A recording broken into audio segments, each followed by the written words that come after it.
Hey guys, welcome back. It's Jen, and today I'm going to teach you how to make the yummiest, fluffy, and light lemon almond cake, and it's gluten-free. Here's the tools you're going to need if you want to take a quick screenshot of this. So first we're going to measure out our almond flour. The best way to do this to get the right measurements is to scoop it and level it. Next, let's go ahead and separate our egg whites from the yolks. It's best if these are at room temperature, but if you can't do that, it's not a deal breaker. So we have to really make sure that none of the yolk at all gets in the whites. So I like to do one egg at a time and then transfer it to a separate bowl so I don't ruin my whole batch.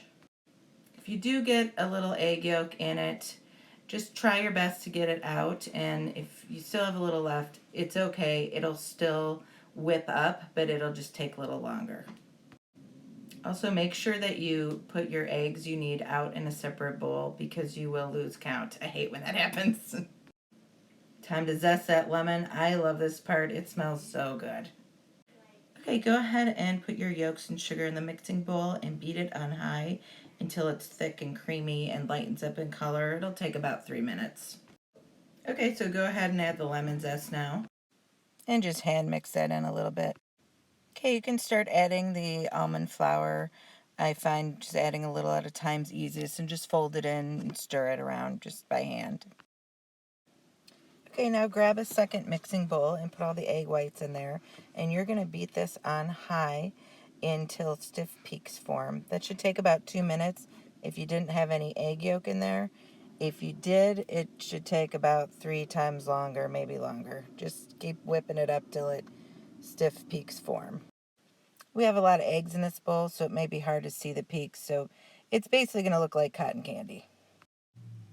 Okay, so you're going to want to go ahead and start folding these egg whites in right away because if you leave them out too long, they start to kind of melt. So go ahead and fold these in just until they're mixed together.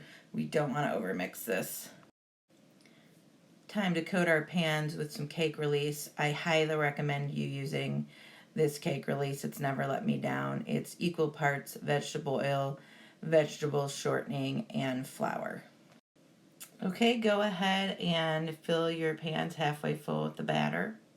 And you're going to want to bake this at 350 for about 30 minutes, but go ahead and check it. You're going to do it till the top is firm.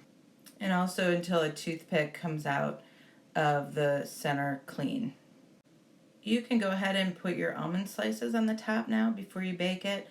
I chose not to do this so you could see what the cake should look like without it. Okay, so this is what these should look like. If they're domed at all on top, you can go ahead and put a kitchen towel on top with your oven mitts on and push down until they're flattened. And let them cool in the pan for about 10 minutes before you go ahead and flip those over. And then after that, let them cool to room temperature before you wrap them in plastic wrap. And then I put them in a Ziploc freezer bag and I put them in the freezer. And I like to freeze these because cakes are more moist after you freeze them. Okay, so that's it. Now you know how to make lemon almond cake. I cannot wait for you to try it. It is so yummy and moist. Thank you guys so much for watching and can't wait to see you next time.